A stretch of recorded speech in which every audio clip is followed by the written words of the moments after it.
144 वर्षों के बाद शुभ मुहूर्त वो आया है जब आज पूरी दुनिया का सबसे बड़ा आध्यात्मिक उत्सव मेला पूरी दुनिया में अगर कहीं लगने जा रहा है तो उत्तर प्रदेश की धरती प्रयागराज में लगने वाला है। और उस प्रयागराज की भूमि में लगभग 40 करोड़ लोग स्नान करने वाले हैं।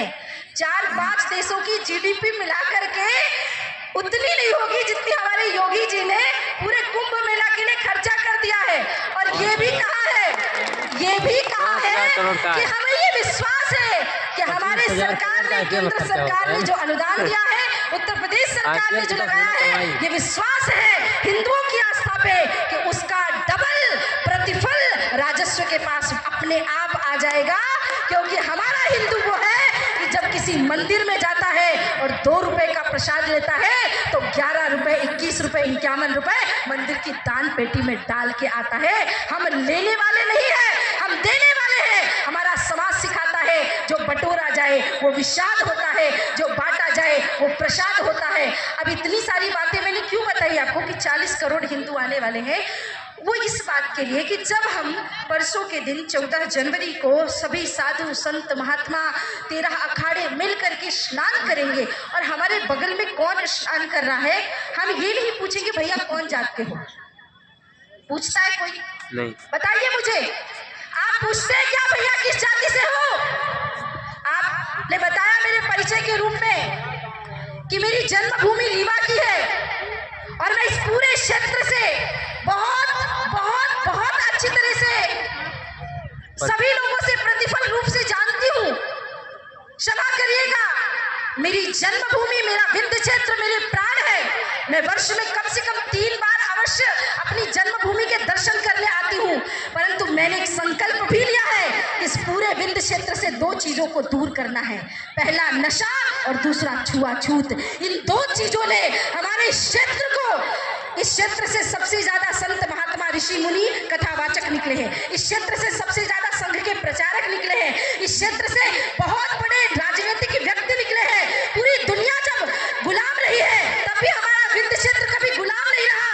इतना बड़ा ये प्रदेश रहा है। उसके उपरांत जब हम ये स्थिति देखते हैं, मैं बहुत छोटी थी और ज्यादा समय तो मुझे रहने का अवसर नहीं प्राप्त हुआ रीवा में, परंतु जब मैं 1-2 क्लास स्कूल में गई तो मेरी दादी कभी कभी, क्षमा करिएगा ये बोलते हुए भी मुझे बहुत कष्ट हो रहा है, कि वो एक बाल्टी पानी लेती थी और जब मैं स्कूल से आती थी तो मेरे ऊपर डाल देती थी और वो ये कहती थी कि क्लास में सब बच्चे एक साथ बैठे, पता नहीं कौन सी जात वाले व्यक्ति को छू के आई होगी।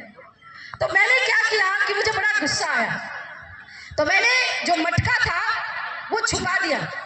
अब दादी 3 घंटे से पानी मांग रही थी, क्योंकि मैं 6 वर्ष की उम्र से कथा कर रही हूँ और हमारे यहाँ सब लोग इस विचारधारा के नहीं थे, परंतु दादी जी थोड़ा ज्यादा ही कि भाई गौतम गोत्री, सरयू पारी, ये ब्राह्मण है हम, तो हम ऐसा करेंगे, हम वैसा करेंगे।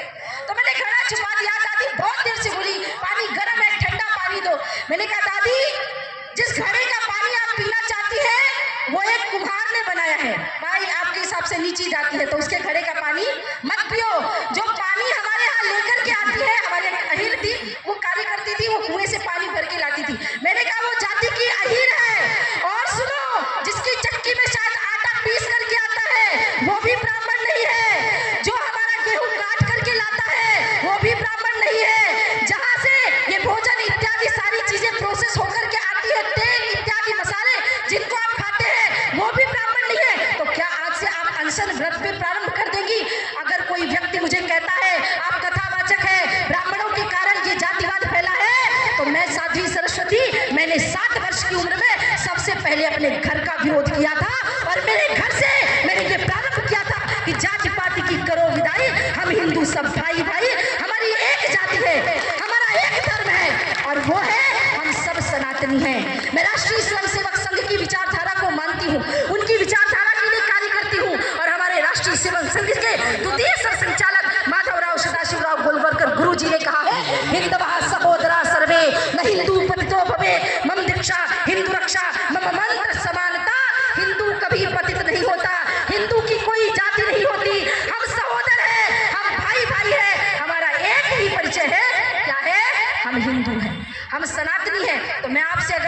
जोड़ के कुछ प्रार्थना करूं कि मैं सीधी में आई हूं, मुझे कोई दान देना है, मुझे कोई दक्षिणा देना है, मुझे कोई सहयोग देना है, तो ये दे देना कि आज से कमर कस लो, हम ठाकुर नहीं, हम बनिया नहीं। मेरे नाम के आगे पहले मिश्रा लिखा जाता था, क्योंकि भाई भगवान की बड़ी कृपा है, मैं ब्राह्मण कुल में पैदा हुई, मुझे गर्व है उस बात का, मैं वो कार्य भी करती हूँ। और जाति से तो हर व्यक्ति परमात्मा ने अलग अलग भेजा है वर्ण के हिसाब से, पर व्यक्ति कर्म के हिसाब से महान बनता है। मैंने अपने प्रारंभिक दौर पे देखा, ब्राह्मण समाज, परशुराम सेना, ये सेना, भृगु सेना, ये लोग मुझे बुला रहे, बाकी लोग क्यों नहीं आ रहे? तो सबको लग रहा था दीदी जी हमारा खाएगी कि नहीं, हमारे यहाँ पिएगी नहीं। हमने कहा हमारे नाम के आगे से मिश्रा हटा दो, एक काम करो। उस दिन से भैया सब बढ़िया हो गया, किसी को पता ही नहीं हम कौन जात के व्यक्ति हैं। आप मुझे एक बात बताइए, मैं आपसे सच में निवेदन करती हूँ, 40 करोड़ के कुंभ में जब कोई एक दूसरे से नहीं पूछता कि कौन किस जाति का व्यक्ति है, जब मंदिरों में जाकर के आप लाइन से भगवान को प्रणाम करते हैं, कोई नहीं पूछता कौन सी जाति के व्यक्ति है। बद्रिकाश्रम चले जाइए, मल्लिकार्जुन चले जाइए, पूरी दुनिया के किसी भी मंदिर में, द्वारकाधीश से लेकर के रामेश्वरम से लेकर के जगन्नाथपुरी तक, बद्रीनाथ, चारों क्षेत्रों में कहीं चले जाइए, कोई मंदिर नहीं पूछता आप किस जाति से आए हैं। परंतु इस देश में 70 वर्षों से जो प्रशासन कहे या कुशासन कहे, केवल वोट बैंक की राजनीति के लिए, हिंदू को भटकाने के लिए, और आज भी ऐसे विधर्मी लोग, मैं जानती हूँ ये पॉलिटिकल मंच नहीं है, लेकिन अगर संत देश के बारे में, समाज के बारे में नहीं कहेंगे तो कौन कहेगा?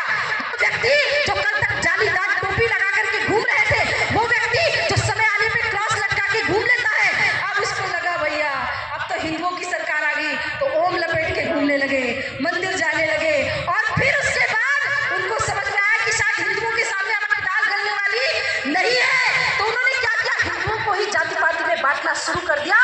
और देश से बहुत बड़ी पुरानी पार्टी का एक बहुत बड़ा नेता खड़ा होकर कहता है कि जातिगत जनगणना होनी चाहिए। उसने हिंदुओं को जाति में बांटने की पुनः कोशिश की। मैं आप लोगों से एक बात पूछना चाहती हूँ, साध्वी सरस्वती ये कहती है जातिगत जनगणना होगी तो जातिगत टैक्स पेयर गणना भी होगी, जातिगत जनगणना होगी तो जातिगत क्रिमिनल रूप से जो व्यक्ति आता है उसकी भी जनगणना होगी। क्योंकि मैं पूरी देश दुनिया में घूमती हूँ, लंदन में लगभग 17% कैदी मुसलमान हैं, तो फिर तुम जाकर के अगर देखोगे इनके विभाजन के हिसाब से। और दूसरी बात, अल्पसंख्यक, आज के बाद इस्लामिकों को अल्पसंख्यक बोलना बंद करो, ये अल्पसंख्यक नहीं है। देश के इतने बड़े भूभाग पे कब्जा करके बैठे हैं और छाती पीटते रहते हैं, अल्पसंख्यकों पे बड़ा अत्याचार हो रहा है, जब से ये वाली सरकार आई है तो और ज्यादा हो गया, इनको तो राम मंदिर बन गए। एक राम मंदिर को छोड़ करके मैं आपसे सच में पूछना चाहती हूँ, आप इस बात को बताइए, आप तो सरकारी व्यक्ति हैं, कोई भी आपकी गवर्नमेंट की योजना है, आप ये पूछते हैं कि आवाज देने से पहले कि भाई मैं मुसलमान को दूंगा या मैं हिंदू को, सभी को बराबर दे रहे हैं, तो फिर ये कौन सा रोना है भाई? आप हिंदुओं के लिए एक योजना बता दीजिए कि सिर्फ ये योजना हिंदुओं के लिए ही आई है कि हिंदू बहन बेटी को खाना दिया जाएगा, हिंदू बहन बेटियों को लाडली लक्ष्मी योजना दी जाएगी। सरकार जो करती है सरकार करे, मैं सरकार का समर्थन इसलिए करती हूँ कि साध्वी सरस्वती का बचपन से एक स्वप्न था प्रभु श्री राम जी का भव्य मंदिर बने, और दूसरा स्वप्न था गौवंश हत्या बंद हो। एक स्वप्न को भारतीय जनता पार्टी की सरकार ने पूर्ण करके दिखाया है, तो मैं डंके की चोट में कहूंगी, क्योंकि मुझे तो किसी और से अब अपेक्षा नहीं है। क्योंकि पहले लोग आते थे, ताजमहल दिखाया जाता था, उनको कुतुब मीनार दिखाया जाता था, आज हमारे योगी जी, आज हमारे प्रधानमंत्री जी, विदेश से कोई व्यक्ति आता है उनको काशी लेके आते हैं, गंगा जी की आरती कराई जाती है, प्रयागराज घुमाया जाता है, तो मेरा भारत बदल रहा है ना, तो कहने की आवश्यकता है ना। जब मुल्ला मौलवी उनके हितकारी में बोल सकते हैं कि कांग्रेस की सरकार आएगी या इसकी सरकार आएगी तो हम मंदिर गिरा देंगे, इसकी सरकार आएगी तो हम मंदिर ध्वस्त कर देंगे। देखो भैया ऐसा है, साम दाम दंड भेद हर नीति से चलना हमको आता है।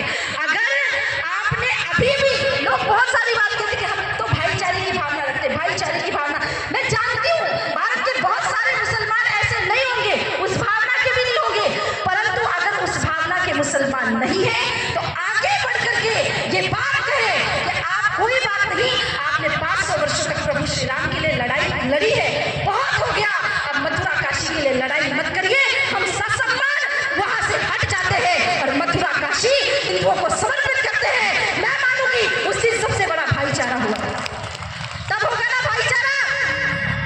क्या बात होती है भाई कि आप यहाँ पे भाई बन के हमारी बहनों के सामने चारा डालो, लव जिहाद में फंसाओ, हमारी जमीनों को हड़प के लैंड जिहाद करो, हमारी देश में रह के फंडिंग लेकर फिल्में बनाओ और फिर कहो शिव जी के ऊपर दूध मत चढ़ाओ। हाँ, फिर कहो कि गौ माता को रोटी खिलाने से थोड़ी कुछ होने वाला है। फिर तुम कहो कि चंदन लगा के एक आदमी आया है, भगवा गमछा ओढ़ा है उसने, वो तो गुंडा है भाई। और भाई हीरो कौन है? तो एक रहीम चाचा आएंगे, उनसे बड़ा नेक दिल खुदा का बंदा दुनिया में कोई नहीं होता। उस खुदा के बंदे की असली औकात तो बांग्लादेश में दिखाई दे दी गई ना महाराज।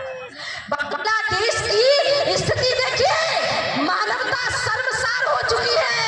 अमन शांति प्रिय कौम ने अपने राष्ट्र की प्रधानमंत्री को रातें रात इतना मजबूर कर दिया कि उसको अपना देश छोड़ करके भागना पड़ा।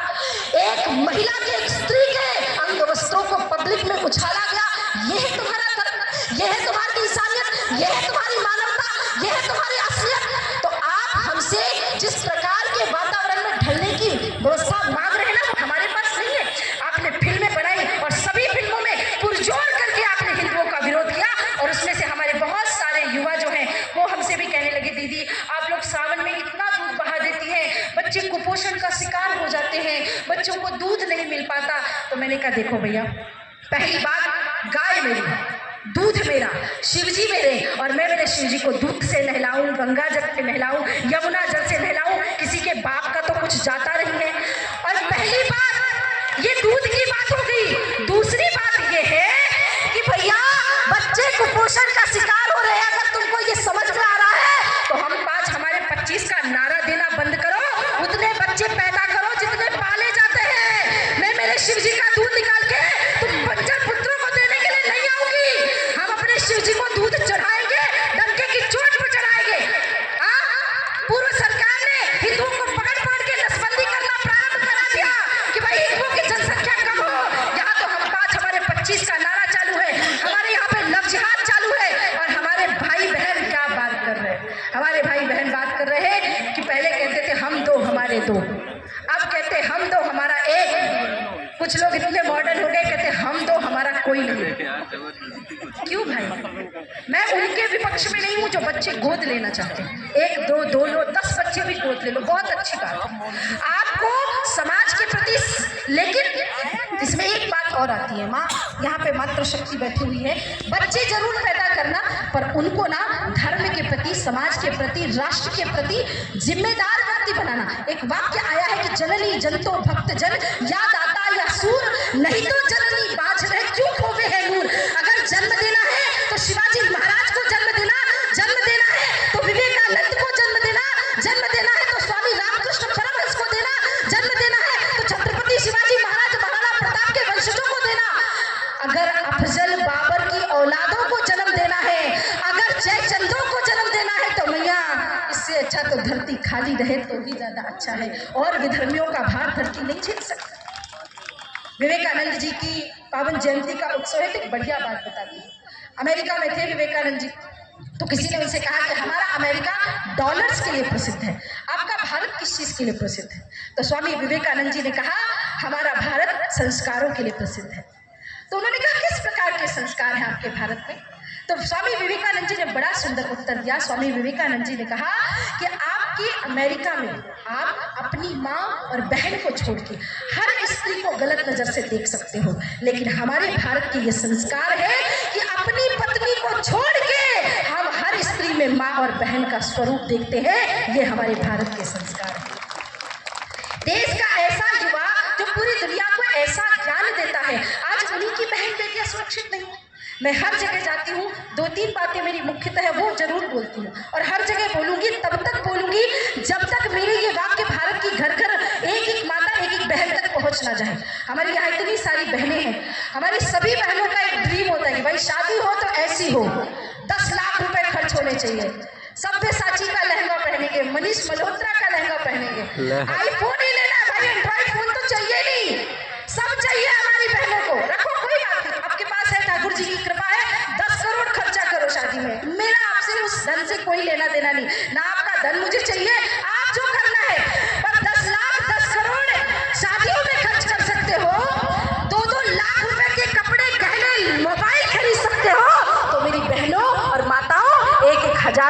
तलवार भी खरीद के घर में जरूर रख लेना, ताकि कोई विधर्मी तुम्हारी तरफ लग जिहाद करने की सोचे भी, देखे भी।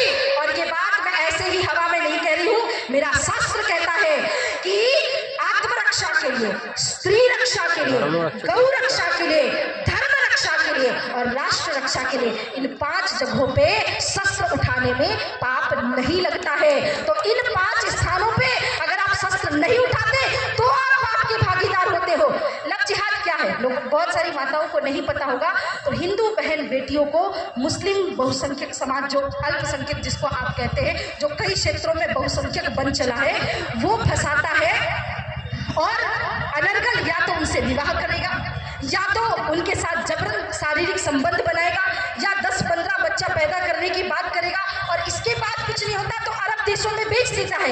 या फिर अगर बहन समय पे जागृत हो गई और वो उसका विरोध करती है तो आपको पता है 35 टुकड़ों में काट करके फ्रिज में डाल दिया जाता है।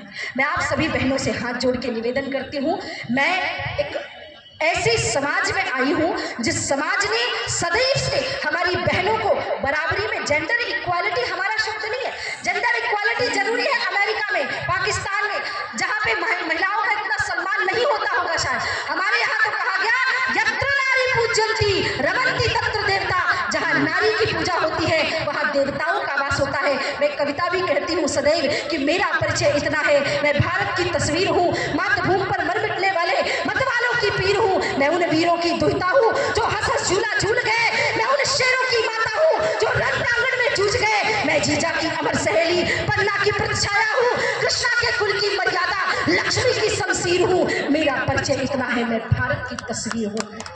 यहाँ बैठी हर मातृशक्ति का परिचय है कि कालिदास का अमर काव्य, मैं तुलसी की हूँ रामायण, मैं अमर बोल हूँ श्री गीता के जो घर घर होता पारायण, मैं भूषण की शिवा बावनी आला की हुंकार हूँ, सूरदास के मधुर गीत, मैं मीरा का एक तारा हूँ, मैं वरदाई की अमर कथा, मैं रणगर्जन गंभीर हूँ, मेरा परिचय इतना है, मैं भारत की तस्वीर हूँ। भारत की इस तस्वीर ने अब वो रंग दिखाना है, वो भगवा मैं समाज दिखाना है, वो इतिहास में एक नाम अमर कर देना है जो देश, धर्म, समाज के। मेरा देश बहुत अच्छे हाथों में है, बहुत बढ़िया काम चल रहा है। और मैं तो इतनी सारी बातें 6 वर्ष की उम्र से कथा सुना रही हूँ। मैं आपको बताऊँ एक बात, मैं सीधी पहले आई हूँ पर मैं उस समय 7-8 वर्ष की थी। परम पूजनीय श्री सत्यमित्रानंद गिरी जी महाराज जी के साथ मैं यहाँ आई थी और यहाँ से फिर हम लोग सिगरौली वहाँ गए थे और गुरुजी जन्म शताब्दी वर्ष में मैं यहाँ आई थी। थोड़े समय के लिए रुकी थी, समय ज़्यादा नहीं था, मुझे ये याद नहीं कि मैं किनसे मिली, क्या हुआ, क्योंकि मैं बहुत ही छोटी थी, परंतु मैं सीधी आई हूँ पहले, इसलिए मुझे ये बात पता है। और क्योंकि बहुत सारे लोगों ने वो कविता सुन रखी थी कि दीदी कश्मीर तो होगा, पाकिस्तानी होगा, ये वो, तो लोगों के अंदर वो भावना थी। फिर वो लोग मुझे लिखते यार वो तो बहुत छोटी सी थी। मैंने कहा भैया जीवन भर छोटी थोड़ी रह जाऊंगी। बहुत लोगों ने अभी साफा पहना दिया, अरे ये साथी जी बोली वो तो साफा पहनती है। मैंने कहा भैया कोई पहना देता है तो पहन लेते हैं। मैंने आपसे मेरा जो संबंध है वो कोई इसलिए नहीं है कि मैं यहाँ की बेटी हूँ, विंध्य क्षेत्र की। मैं अगर भारत के कर्नाटक और आंध्र प्रदेश से भी आती तो मेरे प्रति, आपके प्रति वही भावना रहती। उसके पीछे का कारण है कि हमारा भारत कहता है वसुधैव कुटुंबकम, हम कहते हैं सर्वे भवन्तु सुखिनः, परंतु हमारे देश को उस भावना से परे होकर थोड़ा सा अब अपने एक हाथ में माला और दूसरे हाथ में भाला लेकर के चलना पड़ेगा, तभी राष्ट्र का कल्याण होगा। क्योंकि हमारे देश में जिन जिन लोगों के साथ अत्याचार हुआ, जिन जिन लोगों के साथ गलत कार्य हुआ, वो कहीं ना कहीं इस कारण से हुआ कि हमने सबको अपना मान लिया कि ये भी मेरा भाई, ये भी मेरा भाई, और उसी भाई ने पीठ में खंजर भोंक दिया।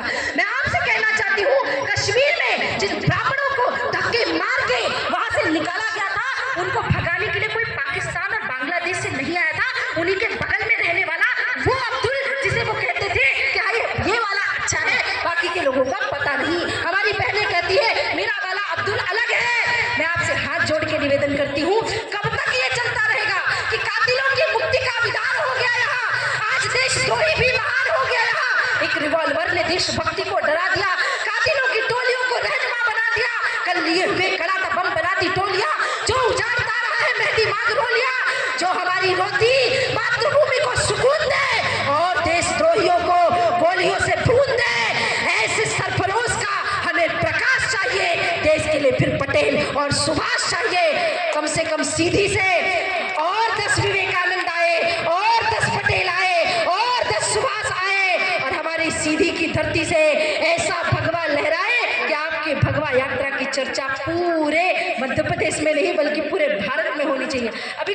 तो हो जाएगी, मैं जाके चर्चा करूँगी और बताऊँगी, ठीक है। और कुछ बताऊँ, इतनी सारी बात तो आपको बता दी। 2-3 विषयों का विशेष तौर से ध्यान रखें। एक तो सामाजिक समरसता। सामाजिक समरसता में बहुत बार लोग कहते हैं कि आप तो कथा वाचन करती हैं, मैं भागवत कथा करती हूँ, राम कथा करती हूँ। मेरे भागवत महापुराण में हम कहते हैं कि तितिक्षया करुणया मैत्रेया चा अखिल जंतुषु, जंतु मात्र से प्रेम करो। हम मनुष्य तो बहुत दूर की बात है, हम जंतुओं से प्रेम करना सिखाते हैं, चींटी को शक्कर देते हैं। एनिमल लवर होने का ढोंग पूरी दुनिया करती है, कुत्ता गोद में उठा लिया और हम एनिमल लवर है। हम गौ माता की पूजा करते हैं, हम नंदी की पूजा करते हैं। हमारे यहाँ तो नाग पंचमी के दिन हम सांप को दूध पिलाते हैं महाराज। तो हम जीव दया, तो लोगों ने मुझसे पूछा कि जब आपके धर्म में इतना बड़ा महान बताया गया कि जीव दया, तो भाई एक मुसलमान और ईसाइयों से क्या आपत्ति है आपको? तो मैं फिर स्पष्ट करती हूँ कि मेरी समस्या मुसलमानों से और ईसाइयों से नहीं है। मेरी कथा कभी आके सुनना, हम रहीम रसखान के दोहे गाते हैं, उनके पद गाते हैं, गुलाब सखी को प्रणाम करते हैं, APJ अब्दुल कलाम हमारे आइडल हैं। लेकिन याद रखना, जो छेड़ेगा हिंदुओं की हस्ती को, मिटा देंगे हम उसकी हर एक बस्ती को। रहना है तो रहीम रसखान बन के रहो, रहना है रहीम रसखान बन के रहो। औरंगजेब बाबर बने तो खाक में मिला देंगे तुम्हारी हर एक हस्ती को। औरंगजेब बाबर की औलादों को यहाँ शरण नहीं मिलेगी। 1 मिनट के लिए एक और बात बोल दूं, बहुत ज्वलंत मुद्दा है जिसका नाम है वक्फ बोर्ड। वक्फ बोर्ड का मतलब क्या है? कि वकीफा जो इनको दान में मिली हुई जमीन है, उसके 2 मायने हैं। एक वक्फ बाई यूजर, आपको थोड़ा समझ में शायद कम आए, माताओं को भी कई बार, क्योंकि जिनके पास वक्फ कभी आया ही नहीं उनको क्या पता।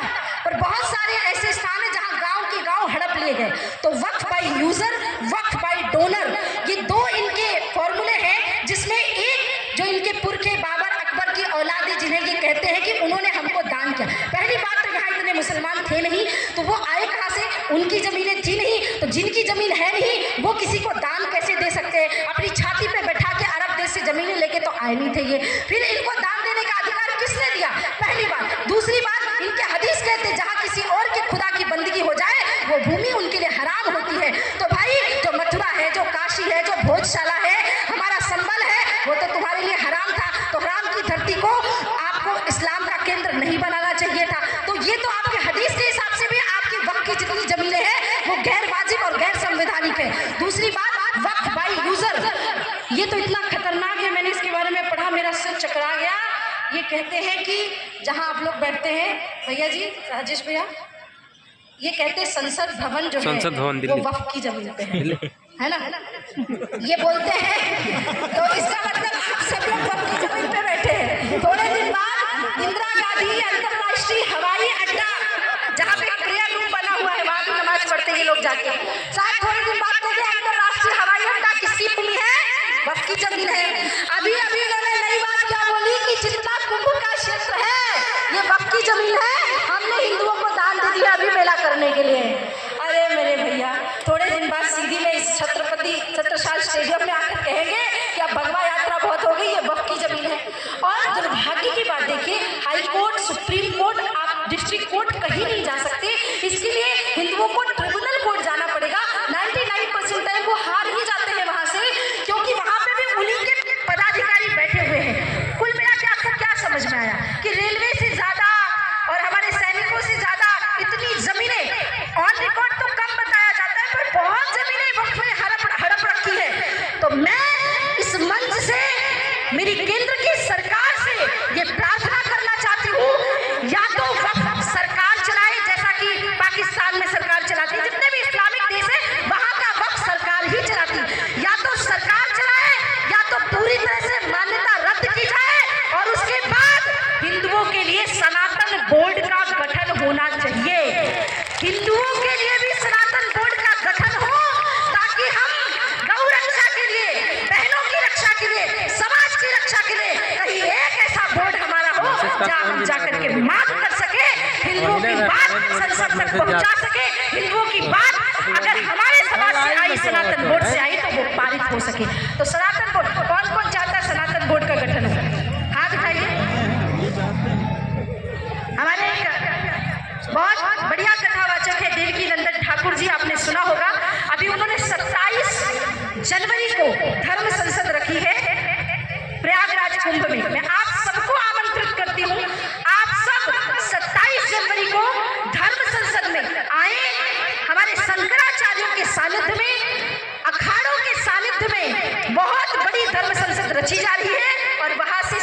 बोर्ड को बनाने का आह्वान किया जा रहा है।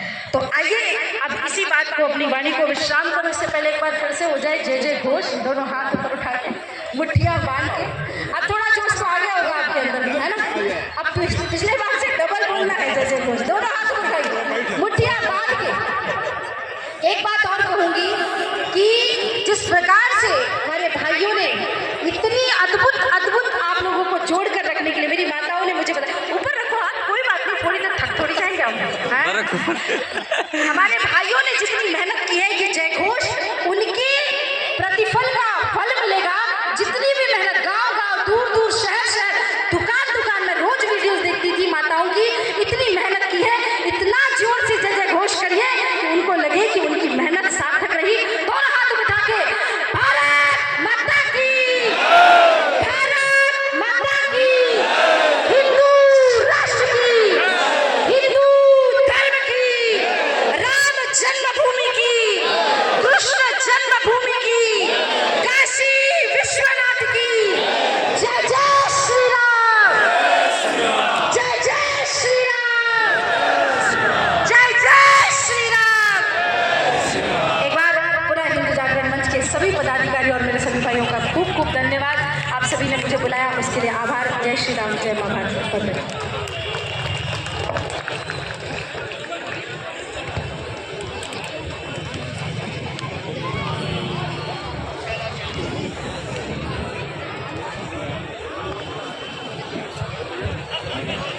यात्रा